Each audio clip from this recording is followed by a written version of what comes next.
छिपी है अतीक की बेगम शाइस्ता परवीन।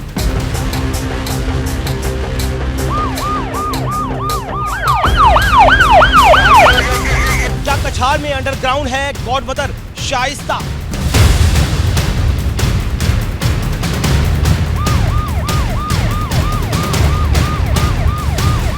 कहां मिली डॉन के बमबाज की लेटेस्ट लोकेशन?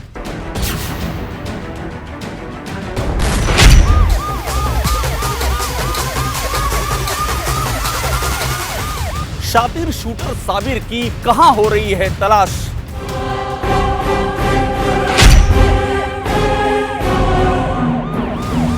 अतीक की फरार बहन आयशा नूरी का नया अड्डा कहां है?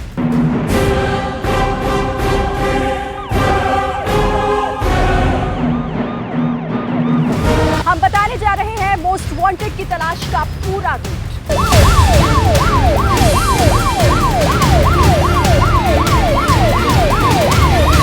भगोड़े कहां गए, कहां रहे, किससे मिले?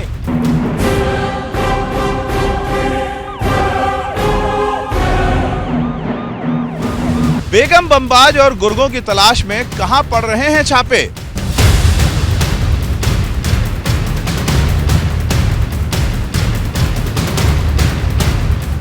पुलिस से बचने को अतीक गैंग अपना रहा है कैसे कैसे हथकंडे।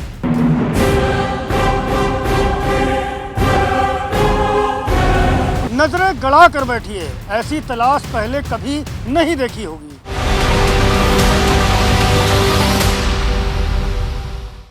नमस्कार, स्वागत है आपका एबीपी न्यूज में। आपके साथ मैं अखिलेश आनंद हूं। डॉन अतीक अहमद के द एंड के बाद उसके जुर्म की सल्तनत के किरदारों की तलाश हो रही है। उसका बमबाज कहां है, उसका शूटर कहां है, उसकी बहन कहां है और उसकी बेगम शाइस्ता परवीन कहां है। पुलिस सघन छापेमारी कर रही है। शहर से लेकर कछार तक चप्पे चप्पे को खंगाला जा रहा है, लेकिन इनके बारे में कोई जानकारी अब तक नहीं मिल पाई है। और सबसे बड़ी मिस्ट्री तो है डॉन की जो बेगम है, यानी गॉड मदर, क्राइम की गॉड मदर शाइस्ता परवीन, आखिर वो है कहां?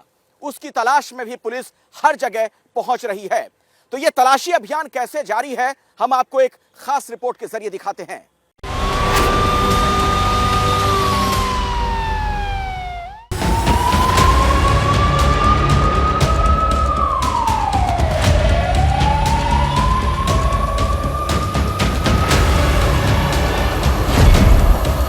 प्रयागराज का चप्पा चप्पा चौकस है। क्या अतीक की बेगम प्रयागराज में ही छिपी हुई थी? शाइस्ता का सबसे नया ठिकाना क्या कौशाम्बी का कछार इलाका है? नासिक में भी शाइस्ता के छिपे होने की खबर है। क्या वाकई ऐसा है? शाइस्ता की तलाश में बंगाल भी छापेमारी हो रही है, लेकिन सच्चाई क्या है?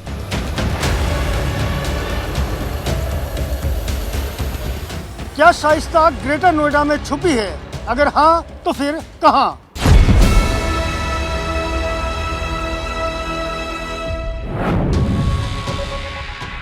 यहां है, वहां है, वो कहां है? शहर में है, नजर में है या फिर खबर में है? ये दास्तान अतीक की उस शरीके हयात की है जिसकी तलाश में पुलिस जमीन आसमान एक कर चुकी है, लेकिन शाइस्ता परवीन का पता नहीं मिल सका है।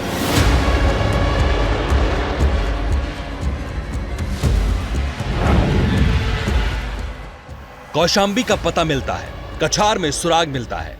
पुलिस कौशाम्बी के कछार में दौड़ पड़ती है। दिल्ली में होने की खबर मिलती है, दिल्ली पुलिस दौड़ती है। बंगाल में छिपे होने का सुराग मिलता है, बंगाल की पुलिस दौड़ती है। महाराष्ट्र से खबर आती है, महाराष्ट्र पुलिस दौड़ पड़ती है। 1.5 महीने से पुलिस दौड़ ही रही है, लेकिन शाइस्ता का न तो सुराग मिला है, न पता ठिकाना हाथ लगता है। सवाल यह है कि आखिर पुलिस को शाइस्ता का पता क्यों नहीं मिल रहा है? कौन लोग हैं जो शाइस्ता परवीन के मददगार हैं? कौन है जो शाइस्ता परवीन को पनाह दे रहे हैं? कौन है जिनके जरिए शाइस्ता शहर दर शहर ठिकाने बदल रही है? सवालों के सिलसिले में उलझी पुलिस को सूझ नहीं रहा कि शाइस्ता की तलाश करें तो कहां करें। उमेश पाल हत्याकांड के बाद से ही पुलिस ने सबसे शिद्दत से शाइस्ता को तलाशा है, लेकिन पूरी भागम भाग का नतीजा अभी तक सिफर रहा है। एक बार फिर शाइस्ता को लेकर खुलासा हुआ है। पता चला कि शाइस्ता ने कौशांबी में ठिकाना बनाया है। खबर मिलते ही एसटीएफ की 3 टीमें मौके पर पहुंची। कौशांबी में 3 अलग अलग स्थानों पर छापेमारी की। उज्जैनी, सैयद सरावा और महगांव में जबरदस्त रेड की। सैयद सरावा गांव के मदरसे में भी छापा मारा गया। कौशांबी से सटे गांव में भी शाइस्ता को गली गली ढूंढा गया, लेकिन शाइस्ता फिर चकमा दे गई। सवाल यह है कि अतीक की बेगम को पकड़ने में पुलिस क्यों नाकाम हो रही है? 5 वजहें हैं जिन्हें गौर से सुनिए। शाइस्ता के ज्यादातर फोटो नकाब में हैं। पुलिस के पास उसके खुले चेहरे के एक आध जो फोटो मौजूद हैं वो ज्यादा साफ नहीं है। शाइस्ता और आयशा के साथ आधा दर्जन महिलाएं भी हैं और ये सभी बुर्का पहनकर साथ चलती हैं। शाइस्ता के साथ में शूटर साबिर भी साय की तरह चल रहा है। शाइस्ता और आयशा दोनों ही रोज ही फोन और नंबर दोनों बदल रही हैं। बताया जा रहा है कि इन बुरके वालियों की आड़ में शाइस्ता बंगाल भागने की फिराक में है। शाइस्ता परवीन को लेकर प्रयागराज पुलिस लगातार कछार के इलाकों में कॉम्बिंग किए हुए हैं। आपको बता दूं, शाइस्ता परवीन के साथ आयशा नूरी जो कि अतीक की बहन है और साथ ही शूटर साबिर भी लगातार मौजूद है। करीब सूत्र बता रहे हैं आधा दर्जन बुरके में महिलाएं भी जो शाइस्ता परवीन है उसके साथ लगातार बनी हुई है। सूत्र बता रहे हैं कि जो यमुना के रास्ते या फिर गंगा के रास्ते जो शाइस्ता परवीन है वो पश्चिम बंगाल भाग जाना चाहती है। अगर आपको जिस तरीके से हम ये यमुना के किनारे पर खड़े हैं और अब मेरी दूसरी तरफ जो इलाका है वो गांजी इलाका है, वो भी एक जो मिक्स पॉपुलेशन है वो वहाँ पर रहती है। अगर शाइस्ता परवीन इस इलाके से भागने की कोशिश करेगी तो मिर्जापुर के रास्ते होते हुए पश्चिम बंगाल भाग सकती है। अफवाहें तो शाइस्ता के विदेश तक भागने की हैं। कहने वाले कह रहे हैं कि अतीक ने अपनी मौत से पहले ही शाइस्ता को खाड़ी देशों में कहीं भिजवा दिया। पुलिस भी हैरान है कि इन अफवाहों को हवा कहां से मिल रही है। असल में शाइस्ता अपने बेटे को आखिरी बार देखने नहीं आई। अतीक के अंतिम संस्कार में भी शाइस्ता नहीं पहुंची। यही वजह है कि शाइस्ता को लेकर अफवाहबाज भी एक्टिव है। लेकिन एक बात तो साफ हो चुकी है कि अतीक के हर जराइम के जिम्मेदार और हिस्सेदार शाइस्ता बेहद शातिर है। शाइस्ता का बचपन पुलिस वालों के बीच बीता, इसीलिए वो पुलिस के पैंतरों से काफी हद तक वाकिफ है। शाइस्ता का एक नंदोई सब इंस्पेक्टर है और उसके पिता हारून पुलिस में हेड कांस्टेबल थे। प्रयागराज के चकिया इलाके में ये शाइस्ता के अब्बू का घर है। घर के बाहर पुलिस की पहचान वाले रंगों की नेम प्लेट लगी है। घर के बाहर एक स्कूटर भी है जिसकी रजिस्ट्रेशन प्लेट पर भी पुलिस लिखा है। शाइस्ता को तलाश रही पुलिस ने इस घर में भी छापा मारा, तो जो देखा वो आप भी देखिए। एक बार फिर से हम आपको तस्वीरों के जरिए शाइस्ता परवीन के पिता का ये जो नेम प्लेट लगी हुई ये दिखाने की कोशिश करते हैं। फिर से ये तस्वीर दिखाते हैं कि किस तरीके से ये 3 मंजिला आलीशान मकान है। हमने नॉक करने की कोशिश की, जानने की कोशिश की कि कोई अगर हो तो वो हमें बता दे, हमें इस बात की जानकारी दे दे कि आखिरकार शाइस्ता परवीन कहाँ हैं। गेट के अंदर दाखिल होते ही पहली नजर दरवाजे के सामने पड़ी तलवार पर पड़ती है। तलवार की म्यान भी पास ही है। घर के अंदर सामान बेतरतीब फैला हुआ है। ड्राइंग रूम की टेबल पर एक एल्बम भी है जिसमें अतीक के सियासी किस्सों से लेकर काली कमाई की सल्तनत की परछाई है। घर में जमी धूल बता रही है कि शाइस्ता का परिवार भी कई दिनों से फरार है, लेकिन इस घर का अतीक के काले साम्राज्य से गहरा ताल्लुक है। शाइस्ता की परवरिश इसी घर में हुई। 5 भाई बहनों में शाइस्ता सबसे बड़ी थी। माफिया से माननीय बन चुके अतीक का इस घर में आना जाना था। यहीं से शाइस्ता और अतीक के रिश्ते की बात बढ़ी। 1996 में इसी घर से शाइस्ता और अतीक का निकाह हुआ और अब इस घर का हर सदस्य फरार है। अतीक अहमद अनपढ़ था, 10वीं फेल था, लेकिन शाइस्ता परवीन पढ़ी लिखी है। बावजूद इसके शाइस्ता ने हर बुरे काम में अपने शौहर का साथ दिया, यहां तक कि बच्चों की परवरिश भी उसी अंदाज में की जैसा अतीक ने चाहा। तब शाइस्ता डॉन की बेगम बनकर खुश थी, इसलिए बच्चों के हाथों में किताबों की जगह तमंचे थमाए, जिसका अंजाम आज सामने है। ठीक इसी का एक्शन रिप्ले होता है जब मैं एडीजी जोन पद पर था प्रयागराज में। जब इन पर दबाव बना, इनकी प्रॉपर्टी कुर्क होने लगी, जब्तीकरण की कार्रवाई शुरू हो गई और अली के विरुद्ध मुकदमा लिख गया। अब इनके पास कोई चारा नहीं था, इन्होंने काफ़ी जगह से इधर उधर से प्रयास किए, तो मैंने बताया कि कार्यालय में हमसे आके कोई भी मिल सकता है। तो ये पूरे एक लाभ लश्कर के साथ, जिसमें कई महिलाएं थीं, इनके रिश्तेदार थे, उसके बाद ये आई। उन्होंने कहा कि अब हम अपराध छोड़ चुके हैं, अब मेरे बच्चों को बचा लीजिए। अतीक कब्र में जा चुका है, असद भी सुपुर्दे खाक हो चुका है और शाइस्ता खुद पुलिस से बचने के लिए खाना बदोशों की तरह दर बदर घूम रही है। लेकिन सवाल यह है कि शाइस्ता सामने क्यों नहीं आ रही?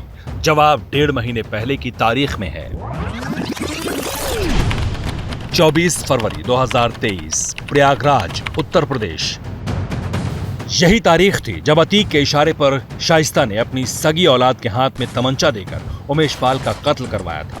पुलिस के मुताबिक उमेश पाल हत्याकांड की मास्टरमाइंड शाइस्ता परवीन ही थी।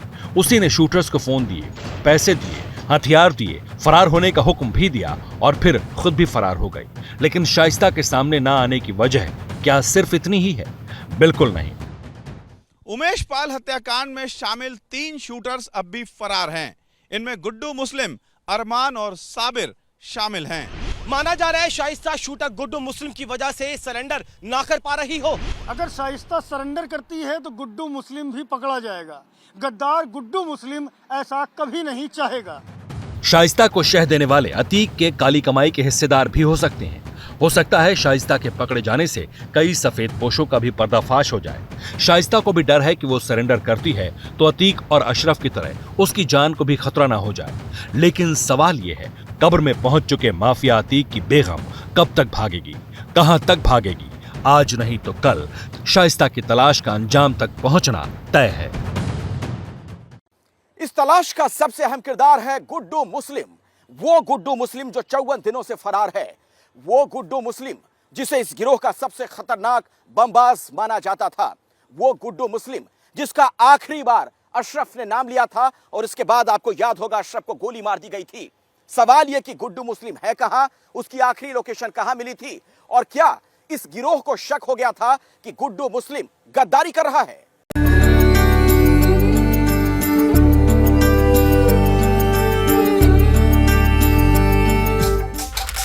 साल 1997, जुलाई का महीना था। दोपहर के वक्त लखनऊ की सड़कों पर ट्रैफिक आम दिनों की तरह था। बेतहाशा गर्मी की वजह से सड़क पर सन्नाटा था।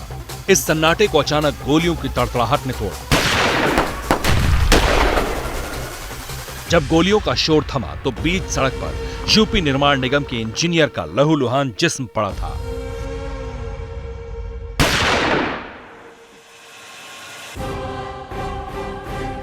और यूपी पुलिस के गलियारे में एक नाम गूंज रहा था, गुड्डू मुस्लिम। 1997 में 4 महीने में ऐसा दूसरी बार था जब गुड्डू मुस्लिम का नाम पुलिस की डायरी में दर्ज हुआ था। 7 मार्च 1997 में लखनऊ के ही एक स्कूल के टीचर की हत्या में भी गुड्डू मुस्लिम का नाम सामने आया था। तब पुलिस ने गुड्डू मुस्लिम को गिरफ्तार किया था, लेकिन पुलिस उसे सजा नहीं दिला पाई और यूपी पुलिस की यही नाकामी आज उसे भारी पड़ रही है। 24 फरवरी 2023, प्रयागराज।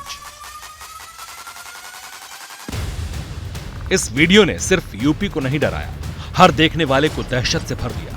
उमेश पाल को मारने के लिए शूटर्स अंधाधुंध फायरिंग कर रहे थे और इस फायरिंग के बीच ये शख्स धुआंधार अंदाज में बमबाजी कर रहा था। यही वो गुड्डू मुस्लिम है जिसकी तलाश में पुलिस पिछले 54 दिनों से खाक छान रही है। 30 साल से अतीक के साथ साय की तरह रहने वाले गुड्डू मुस्लिम की तलाश में यूपी एसटीएफ एक सूबे से दूसरे सूबे घूम रही है, लेकिन हर बार पुलिस के पहुंचने से पहले गुड्डू मुस्लिम फुर्र हो जाता है। गुड्डू मुस्लिम की तलाश में अब तक एसटीएफ ने मेरठ, अजमेर, झांसी, नासिक और कर्नाटक में घेरेबंदी की, लेकिन गुड्डू मुस्लिम पुलिस की पहुंच से दूर और सवालों के घेरे में है। पुलिस गुड्डू मुस्लिम को तलाश रही है, वहीं अतीक का गैंग भी गुड्डू मुस्लिम की खबर जुटा रहा है। इसकी वजह है मरने से पहले अशरफ के आखिरी लफ्ज। ले गए तो नहीं गए, मेन बात यह है कि गुड्डू मुस्लिम। सवाल यह है कि आखिर मरने से पहले अशरफ गुड्डू मुस्लिम के बारे में क्या बताना चाहता था? क्या अशरफ गुड्डू मुस्लिम का कोई राज खोलना चाहता था? क्या अशरफ गुड्डू मुस्लिम पर कोई बड़ा खुलासा करने वाला था? जब से अतीक जेल गया था, गुड्डू मुस्लिम ही उसके गैंग को ऑपरेट करता था। पाकिस्तान से आए हथियारों की डिलीवरी से लेकर अतीक के गुर्गों को बम बनाने की ट्रेनिंग देने तक का सारा काम गुड्डू मुस्लिम के हवाले था। यही नहीं, सूत्रों से यह भी पता चला है कि गुड्डू मुस्लिम अतीक के उस हवाला रूट का भी राजदार है जिससे आईएसआई को हथियारों की पेमेंट की जाती थी। गुड्डू के कहने पर उसी रास्ते से पैसे पाकिस्तान भिजवाते थे हवाला ऑपरेटर। ये रूट यूपी से मुंबई, बेंगलुरु, काठमांडू होता हुआ दुबई और कराची तक जाता है। यानी अतीक के बेशुमार राज गुड्डू मुस्लिम के पास है। गुड्डू मुस्लिम सबसे खतरनाक अपराधी है और पुराना प्रोफेशनल शूटर रहा है और एक बमबाज भी है, इसीलिए उसको जल्द से जल्द एप्रीहेंड करना आवश्यक है। गोरखपुर के एक केस में जिसमें इसके पास से नारकोटिक्स बरामद हुए थे, अतीक ने उसके बाद अपने लॉयर्स के माध्यम से इसकी हाई कोर्ट से जमानत कराई थी और तब से ये अतीक के साथ उसके वेपन्स लेके उसके साथ एज अ गनर चला करता था। लेकिन सूत्र बताते हैं कि आखिरी दिनों में अतीक और अशरफ गुड्डू मुस्लिम को लेकर खुश नहीं थे। सूत्रों के मुताबिक अतीक को शक था कि गुड्डू मुस्लिम गद्दार हो गया है। शक ये भी है कि असद के एनकाउंटर में गुड्डू मुस्लिम का हाथ हो सकता है।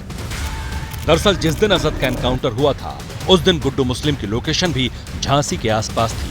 अतीक और अशरफ को शक था कि असद की खबर पुलिस को गुड्डू मुस्लिम ने ही दी थी। असद की मौत के बाद अतीक पूरी तरह टूट गया था। सूत्रों के मुताबिक उसने पुलिस की पूछताछ में अपने पाकिस्तानी कनेक्शन और गुड्डू मुस्लिम की पूरी जानकारी पुलिस को दे दी थी। गुड्डू को भी ये बात मालूम थी।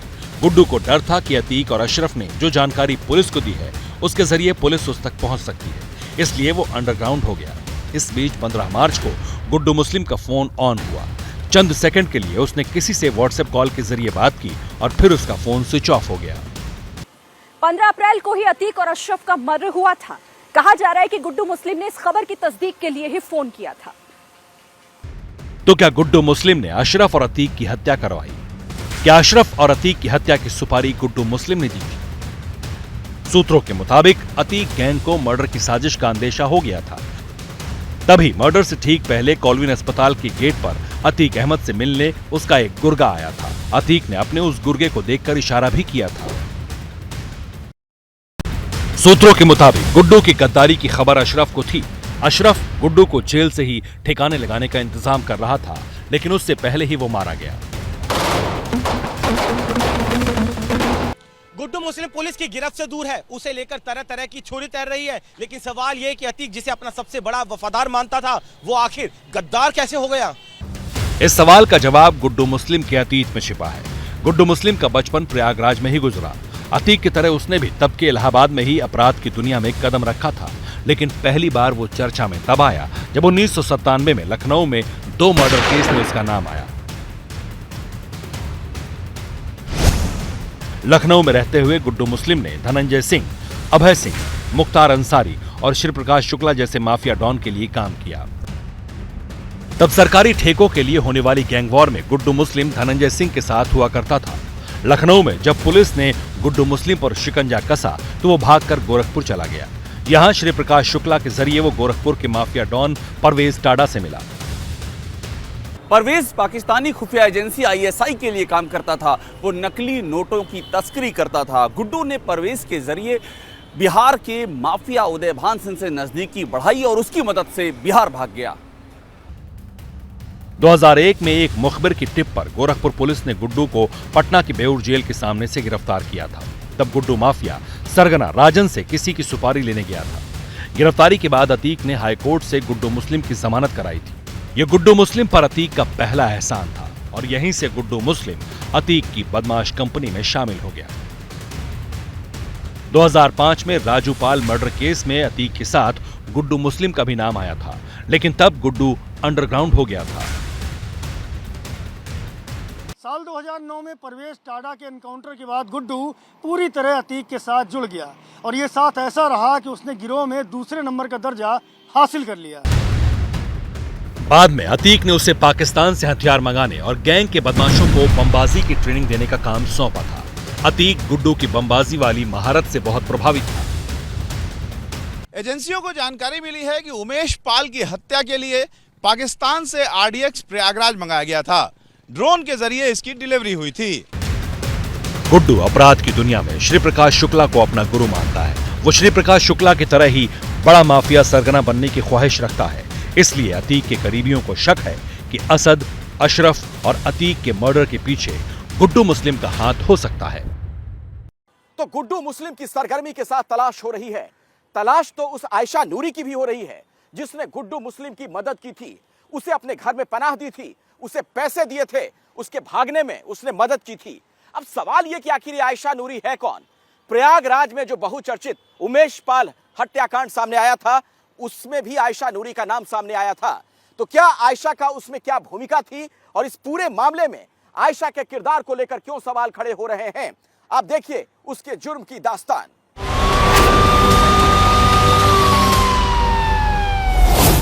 आयशा नूरी,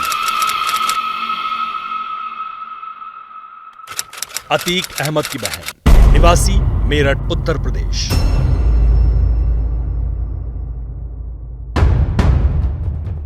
आयशा के बारे में लोगों ने पहली बार तब जाना जब उमेश पाल मर्डर केस में अतीक गैंग का नाम आने के बाद वो 6 मार्च को अशरफ की पत्नी जैनब फातिमा और अपनी बेटी उजनिला नूरी के साथ टीवी के कैमरों के सामने आई और अपने दोनों भाइयों के एनकाउंटर की आशंका जताकर रोने लगी। हम लोग गुहार चाहते हैं हमारे दोनों भाइयों की सुरक्षा की जाए जी, उनकी जान की सुरक्षा की मांग की। इसके करीब 3 हफ्ते बाद आयशा नूरी फिर दिखी। 27 मार्च 2023।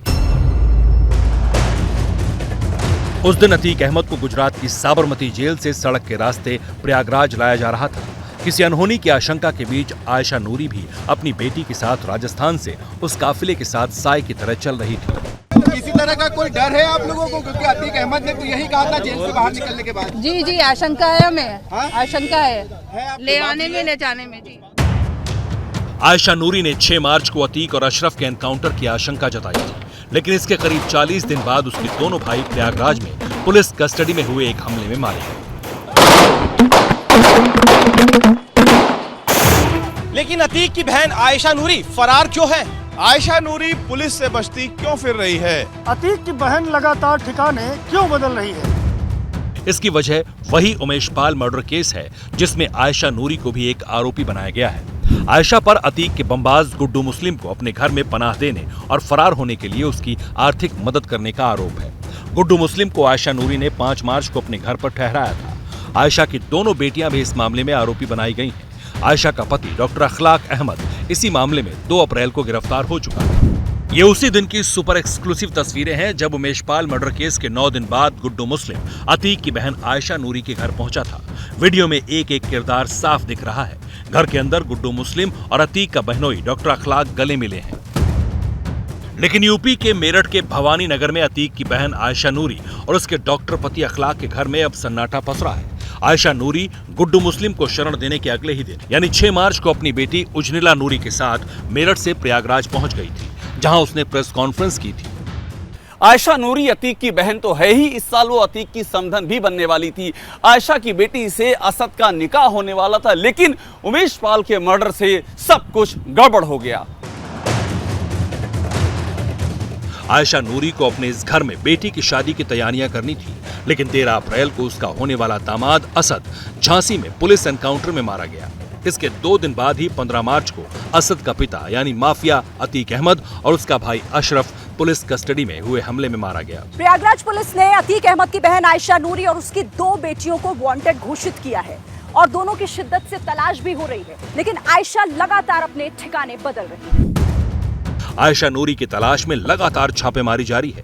खबरें आ रही हैं कि अतीक गैंग का शूटर साबिर साई की तरह शाइस्ता परवीन और आयशा नूरी के साथ है, लेकिन कानून से कब तक भागते रहेंगे ये देखना बाकी है।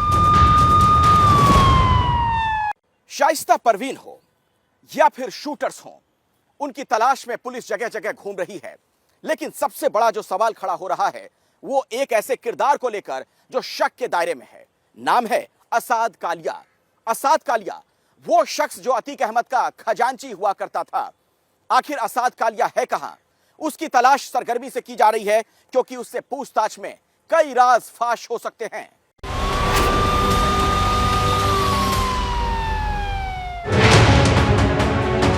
एक कोठी के बाहर पहले एक सफेद फॉर्च्यूनर गाड़ी रुकी, उसके पीछे एक ब्लैक फॉर्च्यूनर गाड़ी और उसके पीछे एक सफेद रंग की स्कॉर्पियो गाड़ी। ये 2019 का वीडियो है जब अतीक का खासम खास गुर्गा असाद कालिया एक मर्डर केस के पैरोकार साबिर को धमकाने गया था।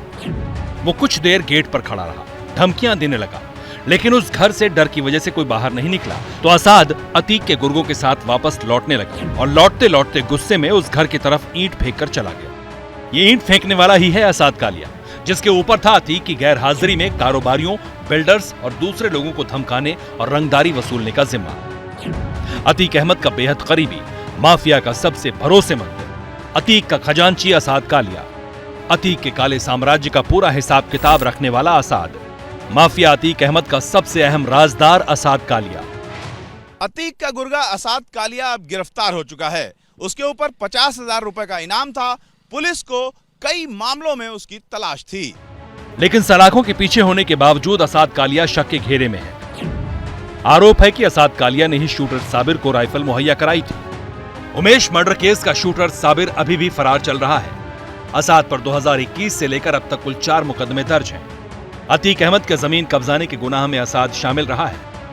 पुलिस को शक है कि 24 फरवरी को उमेश पाल मर्डर केस में शामिल अतीक के बेटे असद के साथ ही दूसरे शूटर्स को फरार करवाने, उनके लिए ठहरने के इंतजाम करने में भी असाद ने मदद की होगी, क्योंकि वो अतीक का अकाउंटेंट था। अतीक अहमद के गैंग में असाद कालिया के लिए खास कोडवर्ड था।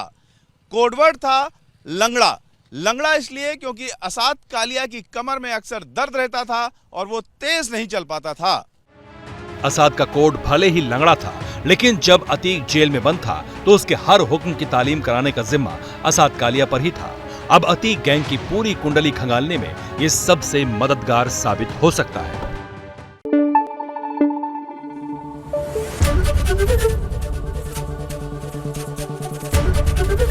एबीपी न्यूज आपको रखे आगे।